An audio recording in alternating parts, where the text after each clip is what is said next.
आकाशवाणी संबलपुर आंचलिक खबर पढ़ुचन सुप्रीति मिश्र। जुहार पहला मुख्य खबर आकाशवाणी मन की बात कार्यक्रम थी आबा काल देशवासी संगे भाव विनिमय करबे प्रधानमंत्री। सुभद्रा योजना लगी आबा 1 तारिख नु मूल हेबा नुआ पंजीकरण। पुरी श्रीमंदिर बाहर रत्नभंडार 2 नंबर खेप गणती आबा 8 तारिख नु हेबा मूल। महानदी जल विवाद प्रसंग थी प्राधिकरण ठाने ओडिशार पक्ष रखले एडवोकेट जनरल और शक्ति संरक्षण और परिवेश सुरक्षा लक्ष्य नेकरी आज पालन करा जाउछे अर्थ आवर।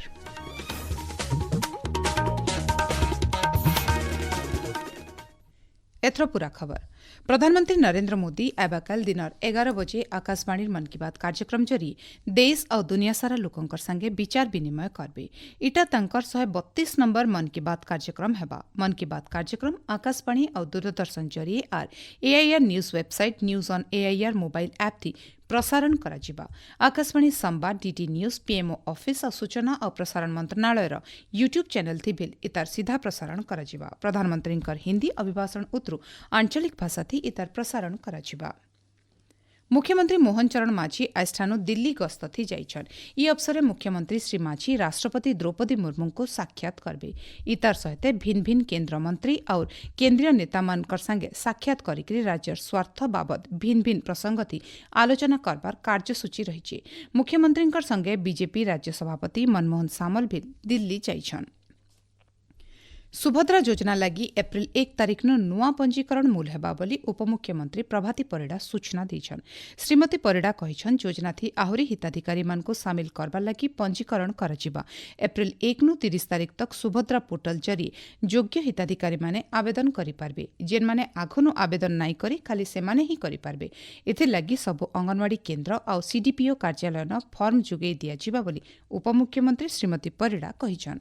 एप्रिल 1 2026 ठारू एप्रिल 30 2026 तारिख पर्यंत 1 मास पाई सुभद्रा पोर्टाल माध्यम रे नूतन आवेदन ग्रहण करा जिवो। आवेदन करिथिवा हिताधिकारी सुभद्रा गाइडलाइन अनुଯାयी योग्य विवेचित हेले 26-27 आर्थिक वर्ष ठारू योजनार अवधि पर्यंत वार्षिक 2टी किस्ती रे 10,000 टंकार सहायता राशि पाइबे। 1/4/2026 सुधा 21 वर्ष किंबा ताठरू अधिक एवं 60 वर्षरू कम बयसर होइथिले सेमाने 2026-27 आर्थिक वर्ष पई सुभद्रा अधीन रे नूतन आवेदन करि परिबे। राज्य सरकारी कर्मचारी मानक कृत्रिम बुद्धिमत्ता और साइबर सुरक्षा बाबद शिक्षा दियाजिबा। शिक्षा शेष कले कर्मचारी मानकर रैंकिंग बढ़ाजिबा। फी मास छने सरकारी कर्मचारी एआई और साइबर सुरक्षा बाबद कम से कम गुटे पाठ्यक्रम पढ़बे। सरकारी तथ्य अनुसार ई बछर मार्च मास तक 3,88,804 जन कर्मचारी को राज्य नियुक्ति मिलथिबार बेले सेमानकर भितरु 18,80,332 जन कर्मचारी ई पाठ्यक्रम लगी पंजीकरण करिछन। सेथिर भितरु 12,40,906 जन कर्मचारी पाठ्यक्रम के शेष करिछन। शक्ति संरक्षण और परिवेश सुरक्षा बाबद लोकों को सचेतन करबार लगी World Wide Fund for Nature तरफु आज अर्थ आवर पालन कराजिबा। ई अवसर राति 8:30 बजे 9:30 बजे तक अति दरकारी जगह के बाद देले सबु ठाने बिजली बंद कराजिबा। 2007 मसीहा बेल के ऑस्ट्रेलिया सिडनी न पहला करी अर्थ आवर पालन करा जायतिला।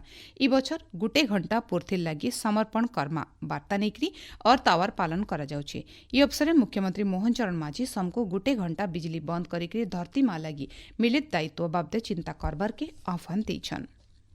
नयगढ़ जिला दसपल्ला ब्लॉक टाकेरा पाखर हनुमान घाटी ठाने हेथिबा बस दुर्घटना थी 5 जनकर जीवन जाइथिबार बेले 40 नु अधिका यात्री आहत होइछन। भारसाम्य हरेगिरी बस उल्टी पड़िथिबार जना पड़छे। ब्रह्मपुर नु पर्यटक मानकु नेगिरी हरिशंकर नरसिंहनाथ आसुतबार बेले बसटा दुर्घटनार शिकार हेथिबार जना पड़िछे। घटना के नेगिरी मुख्यमंत्री मोहन चरण माझी दुख प्रकाश करबार सहित मृतकंकर परिवार लोकंकर लागि 4 लाख टंका लेखा अनुकंपा साहाय्य घोषणा करिछन। आहत मानकु चिकित्सा सुविधा जुगे देबार लागि मुख्यमंत्री निर्देश दैछन। आपण माने खबर सुनुछन आकाशवाणी संबलपुर केन्द्रनु। पुरी श्रीमंदिर बाहर रत्न भंडार 2 नंबर खेप गणति मणति आइबा मास 8 नु 10 तारिख भिତରେ କରାଯିବା ବୋଲି आईन मंत्री पृथ्वीराज हरिचंदन कहिछन। मंत्री श्री हरिचंदन कहिछन गणति मणति समियाथी महाप्रभुमानकर दर्शन कि नीतिकांति जेंता विभ्राट नहीं हुए सेथिर लगी अयतका ध्यान दियाजिबा। बाहर रत्नभंडार गणति मणति उतरू भीतर रत्नभंडार अलंकार गणति कराजिबा। सेंता आइबा रथयात्रा बेलके बड़दाण्ड के गाड़ी मोटर नाई छाड़बार उपरे अयतका ध्यान दिया जाउछि। रथ दाण्डन संजोग करुथबा रास्ता मानकर चौड़ा कराजिबा बोली श्री हरिचंदन कहिछन। ओडिशा छत्तीसगढ़ महानदी जल विवाद प्रसंग थी महानदी जल विवाद प्राधिकरण सामना एडवोकेट जनरल पीताम्बर आचार्य ओडिशार पक्ष रखिछन। विवाद के नेकिरी दुही राज्य भितरे रहिथिबा वैषयिक कमिटी रिपोर्ट के श्री आचार्य उपस्थापन करबार सहित खूब जल्दी दुही राज्य भितरे सहमति प्रकाश पाइबा बोली आशा व्यक्त करिछन। आइबा मास 13 तारिख प्राधिकरण कार्यकाल सरुथुबानु इताके आहुरी बढ़ावा लागि श्री आचार्य सुपारिश करिछन।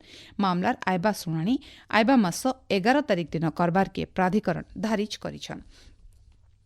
1 बार 1 इलेक्शन नीति आधार राज्यर वकिल संघ मानके शांति श्रृंखलार सहित निर्वाचन शेषी। राज्य आईनजीवी परिषद संगे अनुबंधित 158टा वकिल संघ भितरु 155 संघन भोट ग्रहण करा जायछि। उपरबेला 3 बजे तक मतदान हेइथिबार बेले एछेनका भोट गंती चलीछि। गुटे जुड़े जागान फलाफल घोषित हेइथिबार बेले आज राति तक सबु जागान फलाफल घोषणा कराजिबा। निर्वाचन थी 38,883 जन आईनजीवी निजर मताधिकार साब्यस्त करिछन। संबलपुर जिला हेतिबा निर्वाचन थी सभापति पद लगी वरिष्ठ वकिल बंदिता राणी मिश्र आउ चंद्र पुरोहितकर भितरे प्रतिद्वंदिता हेतिला। मतदान प्रक्रिया शांति श्रृंखला थी हेबार सहित बहुत संख्या थी आईनजीवी इथि भाग नेतले। देवगढ़ जिला वकिल संघ निर्वाचन थी प्रथमेश गुरु सभापति भावे निर्वाचित हेचन। आज हेतिबा मतदान थी 51 जन भोट देतले। सेथिर भितरु 46 खण भोट पाइकरी श्री गुरु विजयी हेछन। सेंता उपसभापति भावे प्रणव कुमार स्वाई आउ संपादक भावे सिद्धेश्वर गुरु निर्द्वंद थी विजयी हेछन। पश्चिम एशियार युद्ध संकट लागी रहिथिबार बेलके भारत के गैस और ईंधन जोगान विशेष भावे प्रभावित नहीं है। 47,000 मेट्रिक टन एलपीजी गैस धरिकी भारतीय जहाज जगबसंत गुजरात समुद्र खणी पहुंची। खूब जल्दी आउ जहाज माने भी पहुंचवा बोली पेट्रोलियम मंत्रालय तरफ सूचना दिया जाइछे। देशे एलपीजी मौजूद स्थिति पूरापूरी नियंत्रण थी रहिछे बोली मंत्रालय तरफ कहा जाइछे। ई बाबदे आकाशवाणी संबलपुर संवाद विभाग तरफ गुटे रिपोर्ट। पश्चिम एशियार संघर्ष स्थिति लगी पूर्थिर बड़भागी देशन गैस और ईंधन संकट देखा देथिला बेलके भारत सरकार को तरफ स्वतंत्र रणनीति लगी देशे ई समस्या देखा नहीं दी। आज देशर घरोई विशोधनागार मानके एलपीजी उत्पादन 40% बढ़ी। दिनकर एलपीजी उत्पादन 50,000 मेट्रिक टन तक पहुंची। सेंता आमदानीर आवश्यकता दिन को 30,000 मेट्रिक टन के कमी। इछनी समिया थी भारत के 8 lakh metric ton LPG cargo आसुचे बोली केंद्र सरकार को तरफ सूचना दिया जाइछि। यादे देशे दिन को 50 लाख नु अतका गैस सिलिंडर जोगाण करा जाउछि। गैस रो चाहिदा यादे स्वाभाविक स्तर के पहुंची। देशर तेल विशोधनागार मानके यादे तांकर पूरा क्षमता थी चालुछन। देशर 1 लाख नु अतका पेट्रोल पंप यादे स्वाभाविक भावे खुला रहिछि। एछन 41 नु अतका देश नु भारत के अशोधित तेल आसुछि। एबा 60 दिन लगी स्टॉक रहिছে बोली विशोधनागार माने सूचना देइछन। इतार सहित 74 दिनर भंडार भी मौजूद रहिছে। हेथिर लगी लोके नाई घबराबार के पेट्रोलियम मंत्रालय तरफ सूचना दिया जाइछि। आकाशवाणी संबलपुर संवाद विभाग तरफ विस्मिता प्रधान। नुआपड़ा जिला खड़ियाल सहरांचल आयुष्मान आरोग्य मंदिर न आज वरिष्ठ नागरिक मान स्वास्थ्य परीक्षा कराଯାଇଛି। डाक्तर माने मधुमेह और रक्तचाप परीक्षा करबार सहित आवश्यक स्थले वरिष्ठ नागरिक मान माहालिया उषो देछन। सुस्थ जीवन लगी नियमित स्वास्थ्य परीक्षा करबार लगी डाक्तर माने वरिष्ठ नागरिक मान परामर्श देछन। नुआपड़ा जिला सिनापाली हाईस्कूल पड़ियान उदंती महोत्सव 2026 उद्घाटित हो जाइए। जिलापाल मधुसूदन दास मुख्य अतिथि भाव जोगदेकरी महोत्सव के उद्घाटन करबार सहित महनीय संस्कृति उच्चकोटी साहित्य साधना और पारंपरिक तंत्रकला ई इलाकार खास परिचय आए बोली कहिछन। पाणीपाग राज्यर उत्तर भाग के लागिकरी थिबा दक्षिण गांगेय पश्चिम बंग उपरे गोटे घूर्णिबलय सृष्टि होइछे। तार प्रभाव थी राज्यर भिन्न भिन्न जागान हालकानु मध्यम धरणर वर्षा होइछे। केतरा जागान जबर धुकागड्डी सहित करा माड़भिल होइछे। आबा 24 घंटा भितर राज्यर भिन्न भिन्न जागान कालबैशाखी प्रभावित धुकागड्डी संगे वर्षा हेबा बोली भुवनेश्वर आंचलिक पाणीपाग विज्ञान केन्द्र तरफ अनुमान करा जाइछे। शेषे मुखिया खबर फेर खाए आकाशवाणी मन की बात कार्यक्रम थी आयबा काल देशवासी संगे भाव विनिमय करबे प्रधानमंत्री सुभद्रा योजना लगी आयबा 1 तारिख नु मूल हेबा नुआ पंजीकरण पुरी श्रीमंदिर बाहर रत्न भंडार 2 नंबर खेप गणती आयबा 8 तारिख नु हेबा मूल महानदी जल विवाद प्रसंग थी प्राधिकरण ठाने ओडिशार पक्ष रखले एडवोकेट जनरल और शक्ति संरक्षण और परिवेश सुरक्षा लक्ष्य नेकरी आज पालन करा जाउछे अर्थ आवर। आजिर आंचलिक खबर इन शेष हला जुहार।